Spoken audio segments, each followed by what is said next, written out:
Hello, wonderful teachers of Bentonville. I'm Ray Mayer, along with Janet Kirk, and we are your educational effectiveness system trainers. We have earned that title to be um, given to us along with being the grade book coordinators. So those are two things that we have to do. Our job is to get you into the system, into the website for you to work on your PGPs and what you need to do in order to get that process started. You may have received an email fairly soon, and if not, you will be receiving it soon about you starting your PGP process for this year.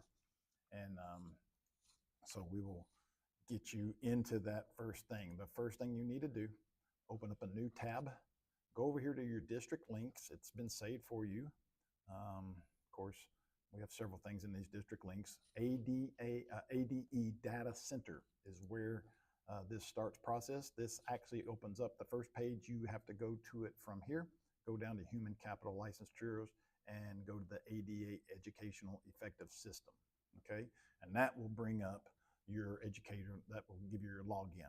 Your login, your username is 0401, and then whatever your TAC login is. And so this is really officially your TAC login, along with your TAC password. Hopefully it's saved. If not, hopefully you can remember what it is. And if not, that's where we will help you on how to get to that information if you cannot remember. That's why we're part of this, is because it's the same stuff as your grade book. Once you click login, that brings you to the educator effectiveness system. And you can see right here, your formative, I'm on your formative year 3. This will tell you where you're at. You new teachers, I'm sure you'll be on year 1. And I meant to delete this one. I was just practicing, but this is where you will set up your new goal. So you enter your new goal. Don't do any of this stuff. So when you go home here, here's your new goal. So you just type in your new goal, whatever your goal might be. This should be short, sweet, concise, to the point. Just something, just quick, just something that can be obtainable, and you just add that goal. And as soon as you add that goal, it will put it down here as a sticky note. You can see really quickly, that's my goal from last year. Once you click on the new goal, here's where you can get more specific. So you click on the details, and here's your goal reflections. List any supports needed, which date you expect to achieve it, and how you know you will achieve it. Just things that reflecting on that goal. And then over here is your rubric and your domains of which domains that this will apply to. Some of your principals may tell you that you need a certain domain. And so you want to make sure that you set a goal that will hit that domain. Your PLC may be doing one together. And so rather that be the case, but you choose the effectiveness rubric indicators that will go with that domain.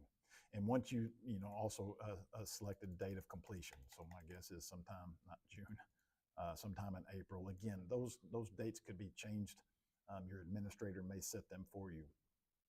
But you don't click save or anything else. Once you've done with all that stuff, I'm going to just click one of these real quick, and one of these we'll do 1E and 2D.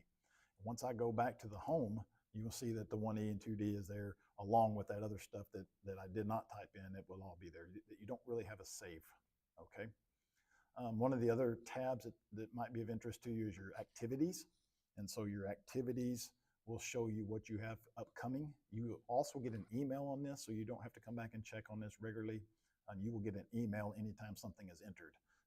For instance, I got this entered today, and so this is my PGP review and update. I need to update mine, and that's due by September 19th, Friday. You'll go back, I'm gonna go back just to show you what happens. Like here's in March, you can see that I had an observation in February that was entered in March. There was a February observation. You'll see just all kinds of things that are throughout here. Artifacts, at some point you will see one that's artifacts, and it'll tell you when it's due. That's where you have to upload your documentation or your proof of your goal. So you click on your artifacts, and then all you need to do is upload your artifacts. At some point you will get a template, and that template, all you need to do is somewhat follow that template and just upload your artifact. I don't want to say upload, I'm sorry. Save your artifacts to that template. Now, one important thing that you need to know is that template needs to be saved or exported to a PDF.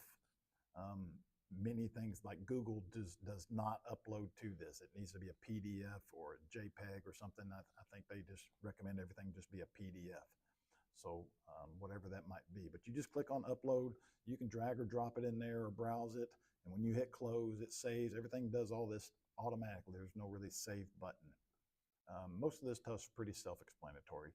Our main job is to make sure that you can get into the system and make sure that you can somewhat set your goal. Your administrator has a big hand in all this stuff. Your teaching leads will also have your assistance on this. But if you have any questions, concerns, login issues, contact me or Janet Kirk. We will help you be able to log into this system. That's mostly what we are here for. We just also, I want to show you something, to help keep stuff off the administrator's plate. But they will guide you through the process also. We're all here to help you out.